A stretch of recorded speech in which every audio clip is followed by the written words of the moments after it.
السلام عليكم ورحمة الله وبركاته. إنا لله وإنا إليه راجعون. إنا لله وإنا إليه راجعون.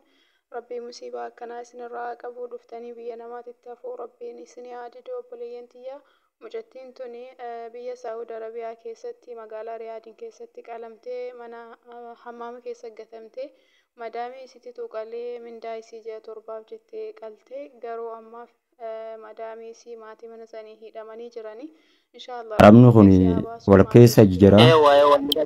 Okay. والله يدو تكو قلبي Qalamuu ناجر obboleettii سنة teenyaa ربي tanaan سمان جرا wanni قلبي يابا akkamitti هجر akka ربي hubatuu سنايف dandeenyu. ربي نسناتي سبك كيستي إن شاء الله Sababaan ishiin نما qalamtoo بيا maali? كيستي كان حفو ربي Eenyu نما namni فيديو مي فيديو كان قدو ما دقي فداتي خلاص qulqulleeffatee ربي jiru نباسو ni jiraame isin رجاء keessa. قبتما نما Maalirratti برا akka داراني إن شاء الله qalamtee قروا ما فينا ميداما قبو دقاني yoomi ربي qalamuun نجي ishee جيسو eeganaa جراني dhaloonni ishee eessa? ربي نقايسي هابا Namni إن isinirraa شاء الله qulqulleeffatee nuumuu danda'u ni jira. Maaliif jennaan namoonni garii an suuraan natti erganiitiin suuraa feesbuuk irratti amma sa'aatii nama maxxanse ammoo garuu qulqullumina baruu hundi irqama. Eeganaa ishiin qalte sun qabamtee akkamiin qabamte? Mee namni isinirraa hubannoo qabu kan nu ibsuu danda'u yoo jiraate maayikii banadhaame. السلام عليكم ورحمة الله وبركاته. وعليكم السلام ورحمة الله وبركاته. أستاذ أبو عماري. أيوة نور الدين. أيوة هيمة أكملت كلام تبلتين تاني. أكاتا تيسين كلام ته غرام أثيراتيس دولة ماتيني سجولين كم سرّيف كذا مودا كورو لا كان يورجين توكا نما لما.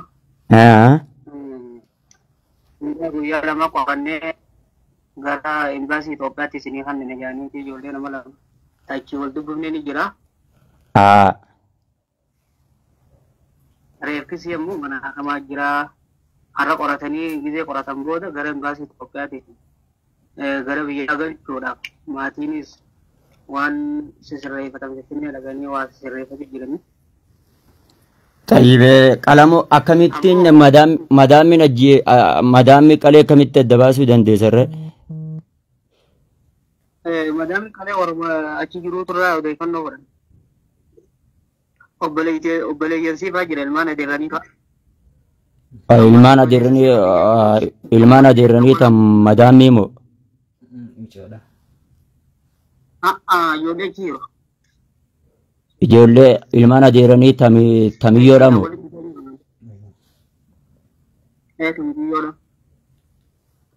Madaamiin akka qalte mirkaneeffatanii.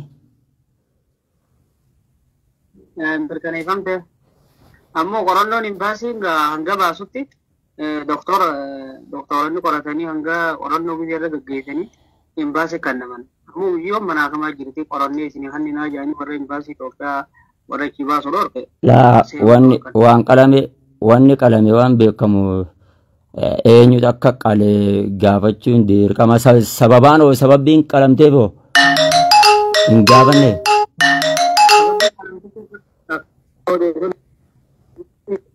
Maallaqa birrii baatee torbaa biraa qabdiidha. See kanneenaa asumanaa kan na jechuun. Sababbiin qalamteef maallaqa baatii torbaa biraa qabdi. Baatii torbaa biirootti isin dawwalaan biiroo dawwaltee maaliif himataa kan maatii sirraa dawwallee obboleessa siitiin dawwalaan dubbinee kan namoota ijoollee yeroo irraa is gaafannee qulqulleeffannaa.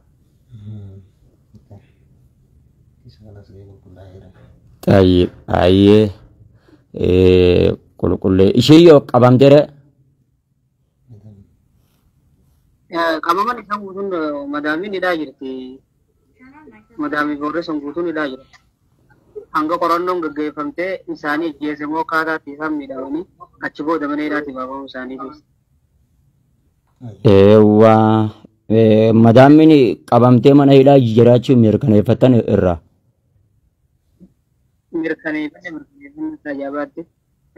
Ajjeesuun isaanii fale ajjeesanii sagaraa mana sagaraa itti darban isaa achi baasiin fuudhee mootummaan sorkaan biyya sanii gisee fuudhe mana sagaratti ajjeefamte ajjeefamuu fi qalamuun adda beekte mana sagaratti qalamte. Sun amma gaa qorannoon gisee doktoranichi imbaasii Itoophiyaa kannan addanuu baati. Hanga qorannee irra geenyuu yaanii dhoorkan. Ijoollee warra iqaamaa qabu warra biiroo ichi jirus sana dhagee ilaalu akkasitti dhoorkan. Amma warri iqaamaa qabu naannoo as keessa nu jirani. Warri iqaamaa qabu naannoo ni jiran seenuu dhoorkanii jiran immoo doktoranii seenuu dhoorkan. Suudiin naannoo kami? Suudii magaalaa Riyaadii. Magaalaa Riyaad.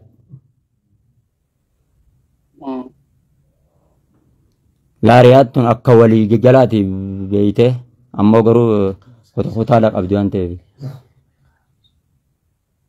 Magaalaan Riyaad kutaa san keessa ammoo kutaa ijoolleen numa himti akkasitti hin qabanne. Ammoo himamee. Tayyib laal amma fakkeenyaaf Suudii amma laal amma laayifiidha abraa jira amma namoota hedduudhaan na daawwataa jira sababii maal jennaan kutaa Riyaad bakka tam akka taate warroonni waraqaa qaban warroonni waraqaa paasaabora qaban naannoo sani laalanii dhiiga ishiidhaa qulqulleessuu ni danda'an ijoolleen ilmaan Oromoo raajee jechuudha. Akkamitti akka ajjeefamtee akkamitti akka qalamtee bakka tan ammoo baruun dirqama amma fakkeenya Suudii magaalaa Riyaad qofoo jenne magaalaan Riyaad akka guddoo walii galaate kutaan ishii immoo beekamuudha qaba.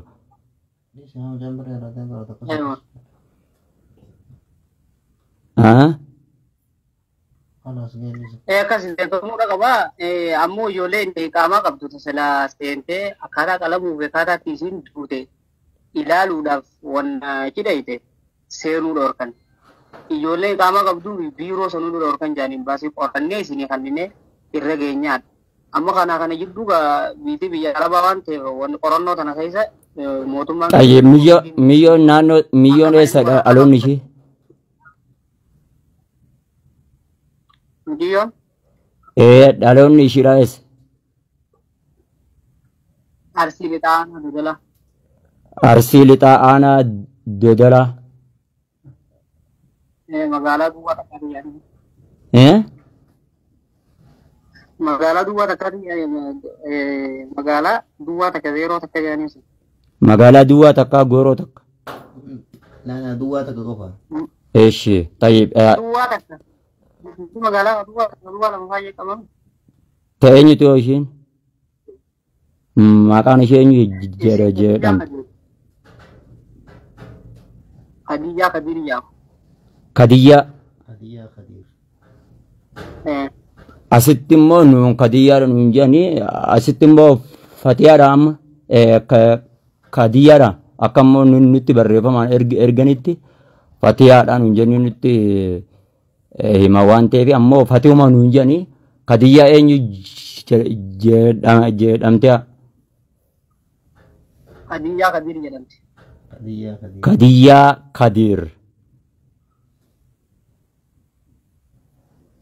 Okay.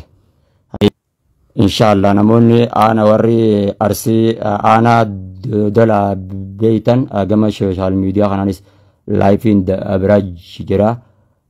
Qalamuun obboleettii teenyaa tun akkamitti akka qalamte yoomi sababii maal irratti akka qalamte inshallah la warri asii laayifiidhaan nu daawwataa jirtanilleen sheer godhaatiti dhiiga obboleettii teessanii tana akka teenyaa tana akka nu barbaaddanii nu baaftanii imbaasiin Itoophiyaadhaa imbaasiin Saudi Arabiyaadhaa kan Itoophiyaalleen akka dhiiga ishii tana nu gartee qulqulleessee akka nuuf baasuu duuti ishiidhaa haleedhaa jiran obboleeyyan kiyya magaalaa Riyaaduma jiran malee bakka tana nuuf hin himne waan ta'eef namni ammaan tana ijoolleen teenya tan bira jirtulleen hin jirtu miti Ustaaz Nuuraddiin. Waraqaan takka sagalgala kana nu ergamtanii jirti ammoo waraqaa sun qoratanii manni hakamaa qoratanii waraqaan nutti illee ergamtanii jirti.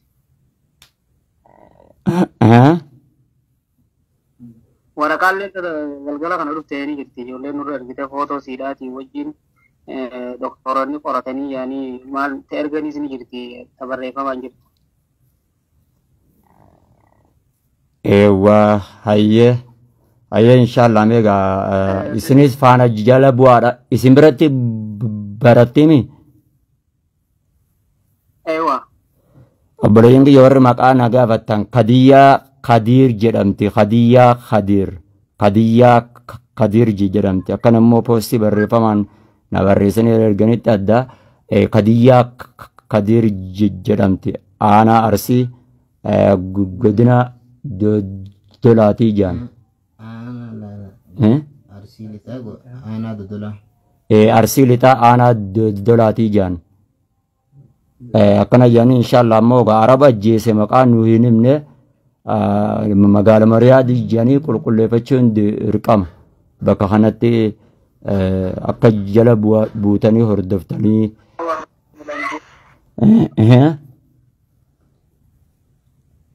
Eewwa.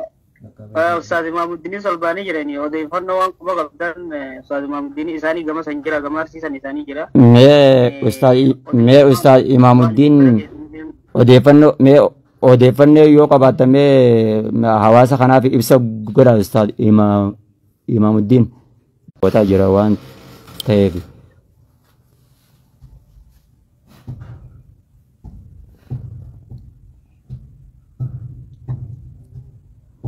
Dodola ana aradda mal jenseeref aradda mal jen aradda mal jarrem dan Ustaz Nuruddin aradda osoo ta'e bulchiinsa magaalaati. Magaalaa duwwaa takka bulchiinsa magaalaa duwwaa takka. Bulchiinsa magaalaati. Bulchiinsa magaalaa duwwaa takka. Okay magaalaa duwwaa takka jedhanii warri koomentidhaan warri naannoo sanii inshallah. Mee Ustaz Imaamuddin maayikii banadhaadha ibsa nu godha jedhaniiga.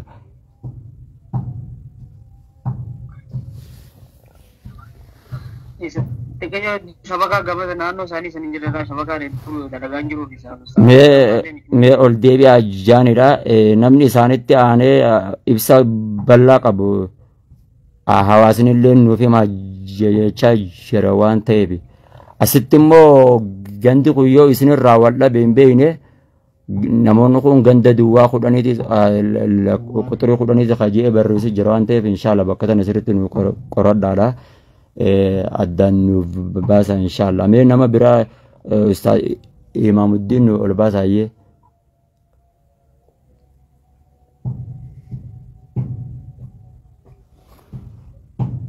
Mee Ustaaz Imaamuddin ol baa.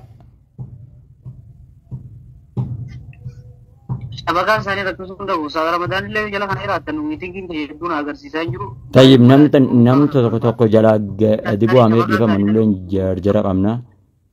Beektaa dubbiin lubbuudhaatu hin taphaa miti. Sirriitti qorannoo itti jala gaggeessuudha qabdu waan ta'eef. Hayyee Ustaaz Imaamuddin qaqqalamuu obboleettii teenyaa ajjeefamuu obboleettii teenyaa tana akkami hangam takka qorannoo irraa abdan.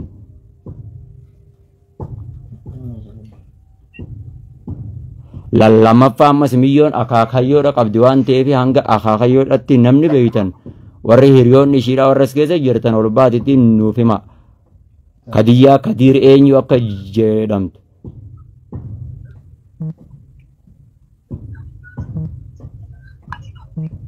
Ustaaz Imaamuddin Shabakaa mee ati itti dawalaa yoo silkii lama qabaatan.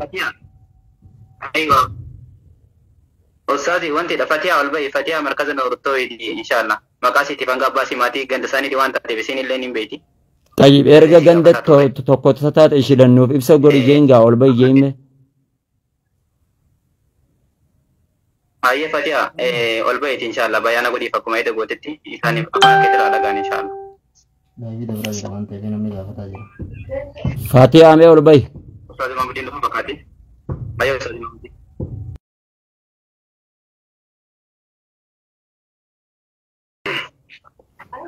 Ayye Ustaz Imaamuddin assalamu alaikum.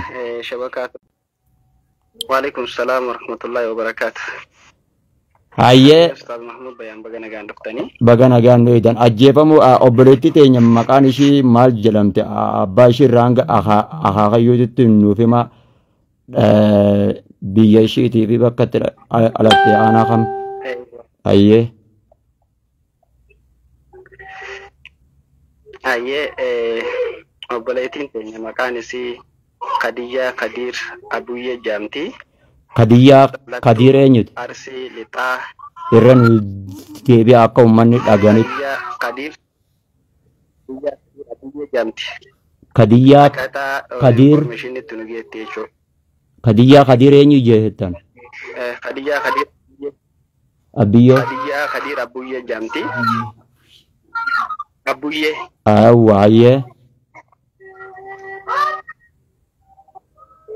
Dhalattuu godina Arsii Lixaa Aanaa Godolaa ganda Arbaa Guuguu duwwaa takkatti dhalatte. Qabalee duwwaa takka jechuudha. hayyee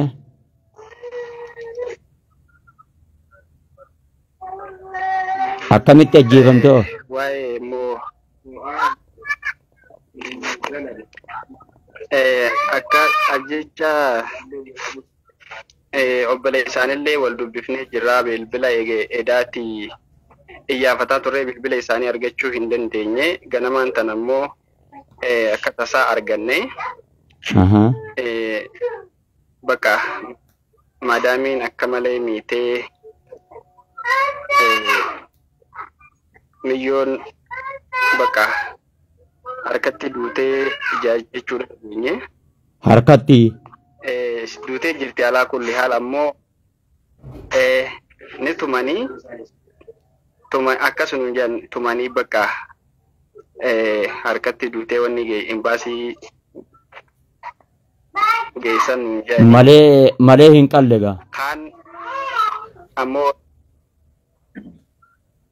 warri ammoo namni tokko ni qalan jedhanii isaanis warri ammoo nuti dubbifne kunis odeeffannoo sama qabu hin qaban jechuu obboleeyyan jechuudha. Kaan amma ijoolleen taan ijoolleerraa ammoo akkatti dhageenye ijoollee nu biratti barataa turte obboleeyyan isirraa ni qalanii jechuu dhageenye. Ammoo obboleeyyanirraa madaamiin tumtee laaffifteeti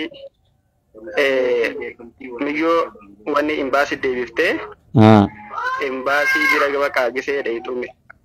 Miyyoo laaffattee mana hakimaa geessanii achumaan achitti duutee jechuudha dhageenya.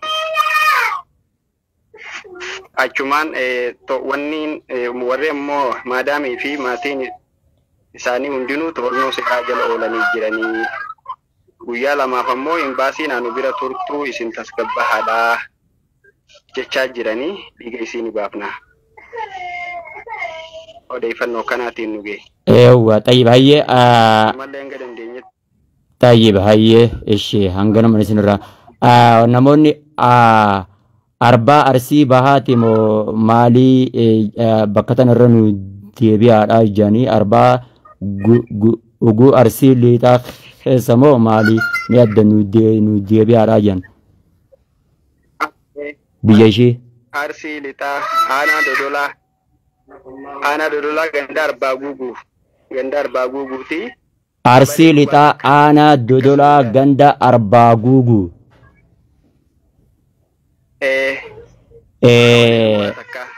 Arsii lixaa osoo hin taane namoonni kun arsii bahaa ganda arbaa guuguu qajaan kana yoo baha taate malee lixaa miti namoonni ja'us ni jira.